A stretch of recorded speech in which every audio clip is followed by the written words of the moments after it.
তোমরা নিচে এই যে ভিডিওটা দেখছো না, এটা একটা ফেসবুক মিটআপের ভিডিও, যেখানে ফেসবুক মেডেল এবং খাবার নিয়ে কাড়াকাড়ি চলছে। আর এরা নাকি আগামী দিনে সেলিব্রিটি হবে। তো এদেরকে আমি একটা কথাই বলবো যে এদের যদি ফেসবুক রুলস রেস্ট্রিকশন এবং পলিসি সম্বন্ধে অভিজ্ঞতা থাকতো, তাহলে কিন্তু কখনোই এই ধরনের কাজ করতে পারতো না। দ্বিতীয়ত, এই ধরনের ট্রফি মেডেল বাজারে এখন অ্যাভেলেবেল 20 টাকা, 30 টাকা, 50 টাকার বিনিময়ে পাওয়া যাচ্ছে। এছাড়াও ইউটিউব যে প্লে বাটন, সেটাও বাজারে কিনতে পাওয়া যাচ্ছে। তাই অযথা 300 টাকা, 500 টাকা বিনিময়ে ফেসবুক মিটআপে অংশগ্রহণ করে টাকা এবং সময়কে নষ্ট না করাটাই আমার মতে উচিত।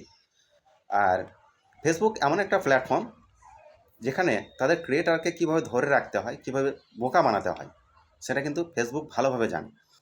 তো এরা যখন ফেসবুকের রুলস রেস্ট্রিকশন পলিসি সম্বন্ধে অভিজ্ঞতা হবে, আস্তে আস্তে তো শিখবে।